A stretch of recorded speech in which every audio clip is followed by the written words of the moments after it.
Hello, my name is Rivas Mayoki and I have no idea what I want to talk about today. I just know I do. Ha!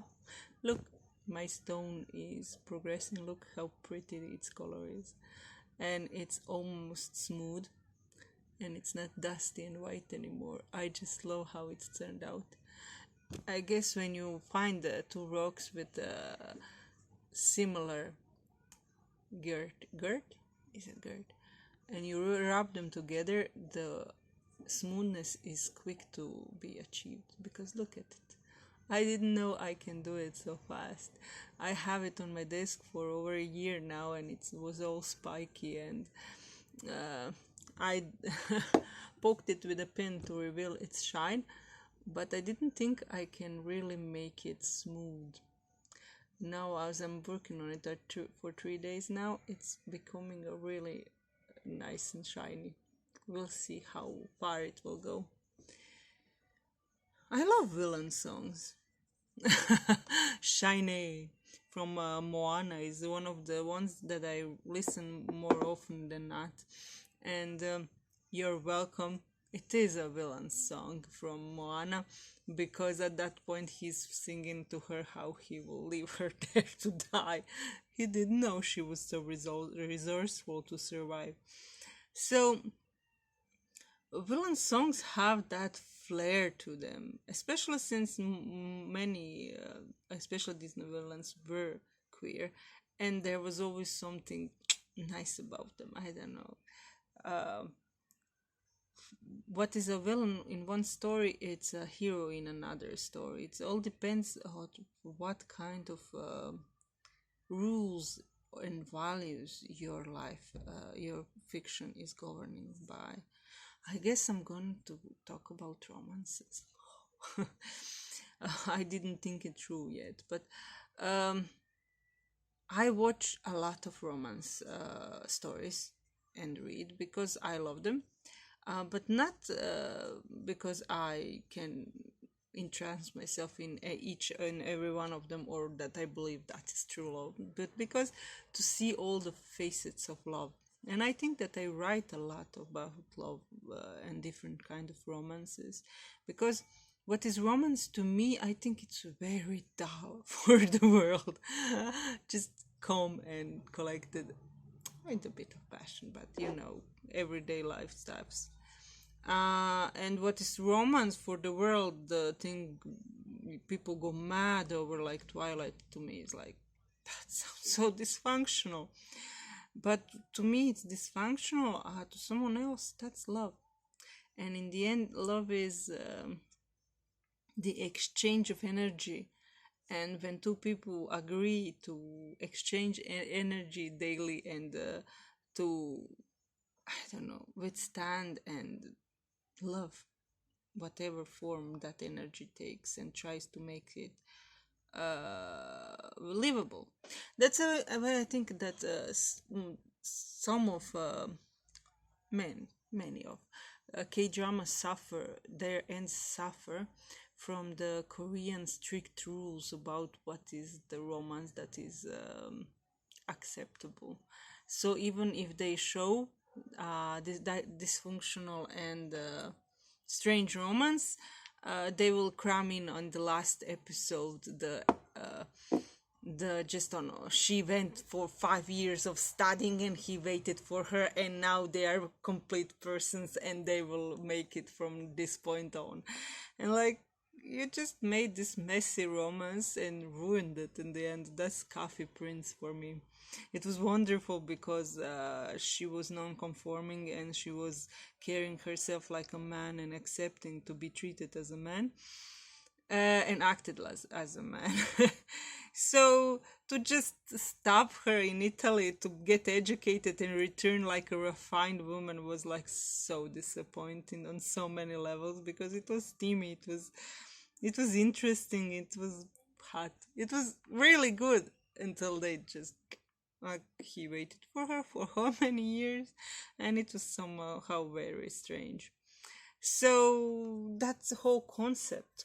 I do love when I write a healthy romance and when everything is right. But when you're writing a romance, that you perceive it's not healthy, you can't just cram it in what you think should happen. I think my early romances, when I wrote them, suffered from that. I was too preoccupied with making my characters healthy and their relationship into stable things that will endure time, and the passion would get lost, the moment would get lost, sometimes even characters would get lost, because you can't just cram make this in uneven thing into this round thing. It's different thing, and if you just switch it in the end, it's cheating. It's not that story. Like, mm, I will again mention his. So, like Goblin, he's how many thousands years old, and she's a high schooler, and in the end, they switch it up. Everything is switched so she would be mature enough in the end. And I'm don't begin the romance with her as a high schooler if you have a problem with that, because it wasn't important that she was a high schooler. That was just a random thing that didn't have any impact on the story. So it's so, I don't know, these dysfunctional romances are out there because many people, me included, went through dysfunctional romances where things didn't go as planned. And that's also romance. I think that we are too obsessed with finding true love, with making it work off the gates just right, and doing it without a hitch, and finding your true soulmate, because that's such a burden to carry, I must say. Because I myself did fall into a trap. Oh, a soulmate. But when you um, try to make someone fit into a mold, something will always stick out. It's not the point of finding someone who is perfectly round. It's the point of finding someone who fits somehow, who just fits. And that's a romance, no matter that they are not the same, and that they don't look the same, and then they feel the same, but they just somehow fit, you know? And that's the romance that I admire. It doesn't have to be something I can read myself into or that I would want to experience, but just to see two people who are quite different making it work, making it stick, and finding someone they want to rub against without feeling too much pain. Pain is always in life. What can you do? I think that most of the stories suffer when they try to remove all the pain in the end to get a happy ending, because you lose the sense of realness, I think. Or at least that's my take on it. I should go and immerse myself in writing another romance, another old romance from 2003, I think, and finish it finally and make it like the third book of Darkest Pattern. It will fit between the first one and the third one, and then the Darkest Pattern will be also complete.